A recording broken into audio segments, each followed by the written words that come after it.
afternoon or good evening. My name is Nishan. I welcome you all back to my channel. काफ़ी लोग मुझसे पूछते हैं कि मैम, दो ma'am sounds a little weird but still ma'am, हम flight में अपने साथ कितना सामान कैरी कर सकते हैं, कितना हम अपने साथ कैबिन में ले जा सकते हैं, कितना हम चेक इन करवा सकते हैं। और साथ में ही काफ़ी लोग किसी और से पूछ के कुछ इन्फॉर्मेशन कलेक्ट करके कहीं और से किसी दूसरे इंसान से जब वो जाते हैं फाइनली ऑन द एयरपोर्ट, तो उनको पता चलता है कि उनका सामान जितना उनका लिमिट है एयरलाइन का उससे ज़्यादा ले आए हैं। तो उसके बाद उनको उसके पैसे पे करने पड़ते हैं। एक्चुअली इसमें किसी की भी गलती नहीं है। हर एयरलाइन का बैगेज का वेट का जो लिमिटेशन होता है वो अलग अलग होता है। तो शायद आपने जिससे पूछा हो वो किसी और एयरलाइन में गए हों। तो आज इस वीडियो में मैं आपको एक बहुत ही क्लियर व्यू देने जा रही हूँ कि आपका एक्चुअल सोर्स क्या होना चाहिए पता करने का, कि आपकी लिमिट कितनी है, आप कितना कैबिन बैगेज ले जा सकते हैं, कितना चेक इन बैगेज ले जा सकते हैं। तो चलिए शुरू करते हैं। तो सबसे पहले ये जानते हैं कि कैबिन बैगेज और चेक इन बैगेज दोनों में डिफरेंस क्या है। कैबिन बैगेज एक छोटा सा बैग होता है बेसिकली, जो आप अपने साथ फ्लाइट में लेके जाते हैं, जिसमें आप अपनी छोटी मोटी ज़रूरत की चीज़ें रखते हैं जो आप के फ्लाइट जर्नी के दौरान आपको उसकी ज़रूरत पड़ सकती है।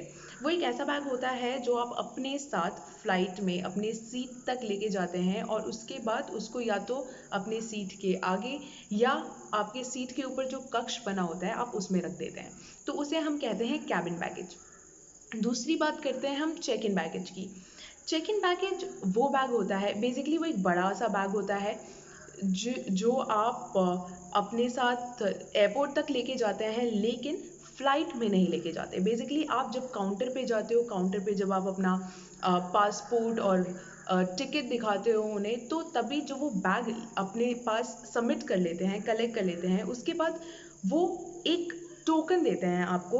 बेसिकली वो एक टैग होता है जिसे आप अपने टोकन की तरह यूज़ कर सकते हैं। उस टैग पे आपका नाम लिखा होता है, उस बैग का टोटल वेट लिखा होता है और आपका फाइनल डेस्टिनेशन लिखा होता है। तो जब वो बैग आप दे देते हो, आपको जो वो टैग मिलता है उसको आपको ध्यान से रखना है। अब कभी कभी क्या होता है, बैगेज लॉस्ट के केसेस सुने होंगे आपने कि बैगेज आपका आपके डेस्टिनेशन पे जाके शायद कोई और लेके चला गया। तो आपके पास वो टोकन होना चाहिए, वो टैग होना चाहिए, मेक श्योर करने के लिए, खुद को आइडेंटिफाई करवाने के लिए बेसिकली कि वो बैग आपका है।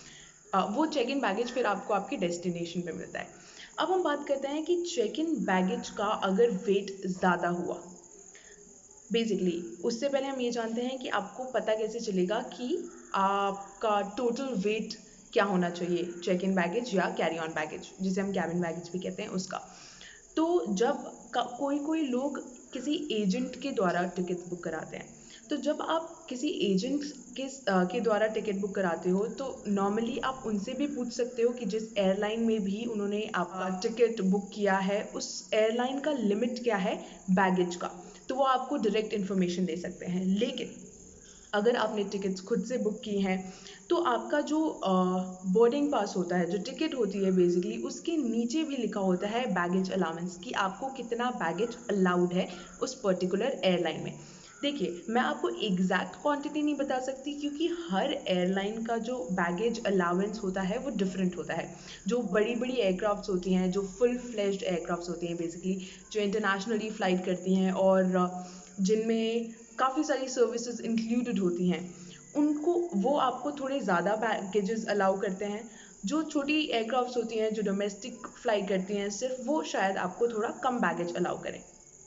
इसलिए मैं आपको एग्जैक्ट लिमिटेशन नहीं बता सकती कि आपको इतना कैरी ऑन और इतना चेक इन बैगेज ले जाना है। वो आपको या तो आपके एजेंट से पता चल सकता है या तो आपका जो टिकट होता है उसके नीचे, जैसा कि मैंने कहा, वहाँ पे बैगेज अलाउंस करके लिखा होता है, आप वहाँ से चेक कर सकते हैं। तीसरी चीज़, आप जिस भी एयरलाइन में आपने टिकट बुक कराया है उस एयरलाइन के वेबसाइट पे जा सकते हैं।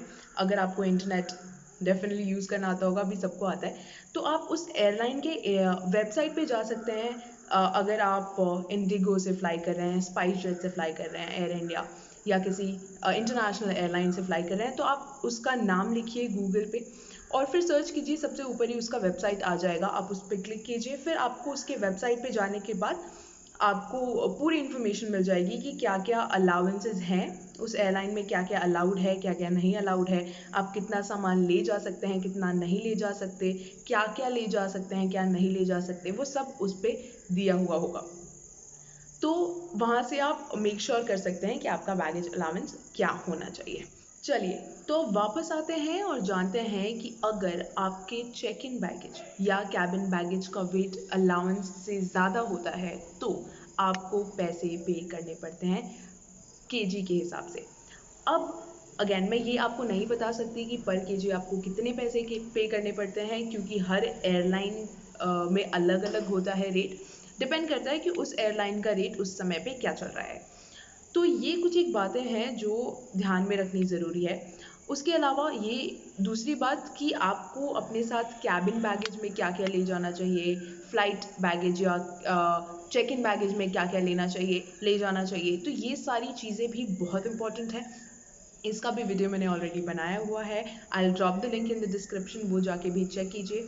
इसके अलावा मैं एक और बात डिस्कस करना चाहती हूँ, वो ये है कि काफ़ी बारी क्या होता है कि जब हम जो हमारी एयरलाइन की टाइमिंग्स होती हैं वो वर्ल्ड क्लॉक के अकॉर्डिंग चलती है, मतलब 1100 आवर्स, फिर 2300 आवर्स, मतलब 11 बजे, रात के 11 बजे, तो 2300 आवर्स ऐसे चलता है। और जैसे ही फिर से कल सुबह होती है तो फिर उसे 12 बजे, फिर 1 बजे, फिर 2 बजे ऐसे चलता है।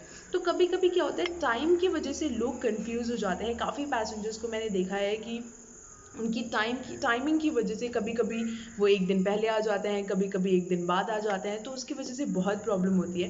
स्पेशली जो रात की फ़्लाइट्स होती हैं, जैसे सपोज़ आपकी फ़्लाइट रात को किसी ने कहा कि आपकी फ़्लाइट आज रात को 1 बजे है, तो रात को 1 बजे का मतलब है वो कल का डेट हो जाएगा। फिर एयरलाइन के हिसाब से अगर आज 15 तारीख है तो वो बोलेंगे आज रात को 1 बजे।